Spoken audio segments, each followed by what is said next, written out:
In regards to Notre Dame, thought the team tried hard and fell short through execution. Critical moments, few critical plays, slow start defensively, and then the blocked kick at the end.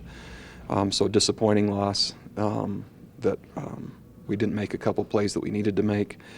And now looking forward to gaining momentum and seeing how good our team can play and how much improvement we can make in a short amount of time. We have 2 games left. Anxious to play really well this week and again continue to make it a really favorable experience for our seniors and do whatever we can to make sure that happens and then finish the postseason strong. So I'll take questions. You mentioned that, just came up a couple of plays short. That's kind of been the same thing that happened in all 4 losses. What does it take to get a team beyond that where they're making those plays instead of coming up short? Yeah, it's a great question. I think it's a matter of consistency. I think it's a matter of execution in practice on a day in and day out basis. And so I think the next step, as we continue to play better and better teams and more frequently and on the road, the level that we prepare and demonstrate preparation and practice has to increase. And so working hard is one thing, actually executing and playing well while you're working hard in the weekend practice is something else. And so that's the next part of it, is now taking how hard they're working and the improvement we've made as a team this year over a year ago, which I think is pretty significant, and now translate that into more specific and better play against the best opponents more consistently and on the road, which is what's going to be happening the next 3 years. Coach, can you talk about your pass rush against Notre Dame and maybe how you're working to improve that, and how can you improve that? Really, we knew going in there wouldn't be much pressure. I think they'd been sacked 7 times on the year. Their idea is not to allow you to sack them, to throw the ball very, very quickly. And then through empty formations, make sure it gets out before you can get there. And so even though we sent pressure, the pressure wasn't really to ensure that sacks happened. It was to make sure that we had the ball thrown where we want it to be thrown on time. Unfortunately, then a few PI calls and a few plays not made. And so it wasn't really a surprise that they weren't going to hold the ball long enough to get there. Can you talk about your safety play this year? Focus has been on the linebackers, but your 2 safeties have played exceptionally. Our safeties have played really, really well.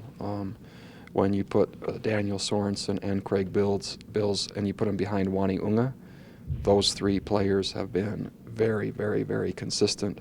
In fact, I'd go one step further and go from Ethan. If you go down the middle of our defense, from Ethan to Wani to both safeties, and say just consistency-wise, because I think the safety play is tied to those 2 guys in front of them. And so I would put all 4 of those guys in the same kind of consistency group.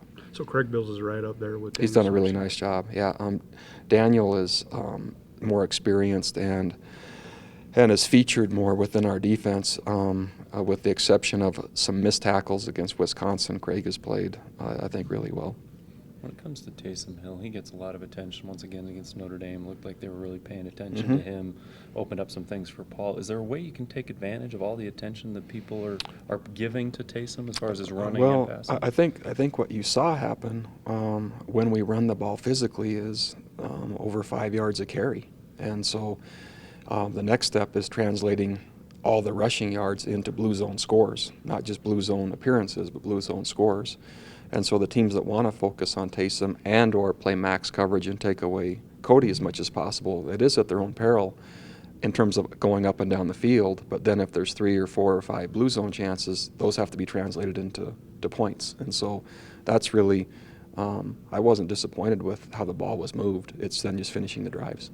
Kyle Van Noy going back to Reno. Can you talk about what maybe that means to you as a coach, and maybe to him?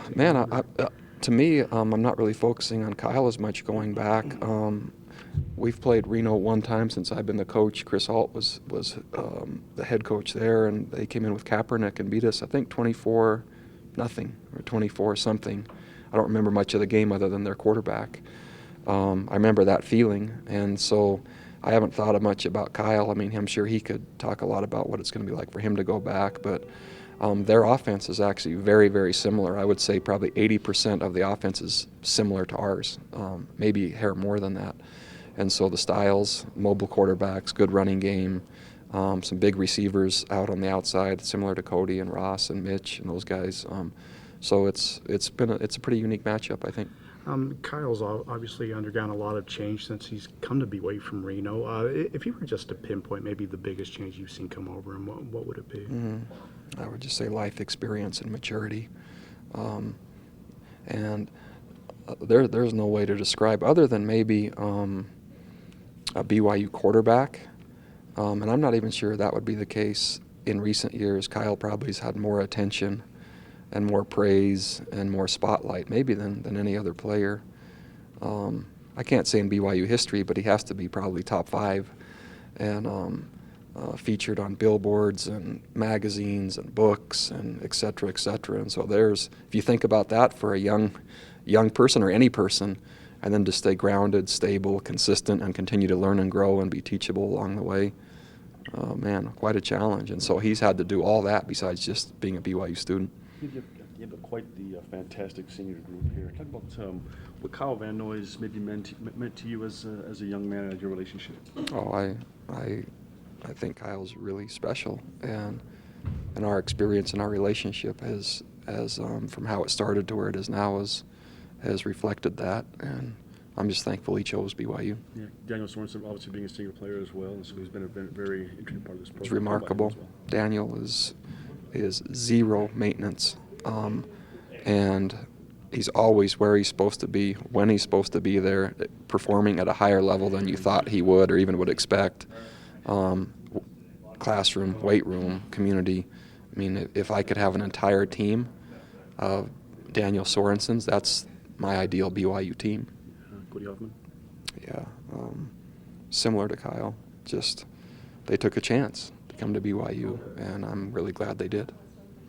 It's Thanksgiving week. Do you take any time to think about what you're thankful for? I know it's game week, so it's busy, but Yeah, I take time to think about it quite a bit, and I'm lucky.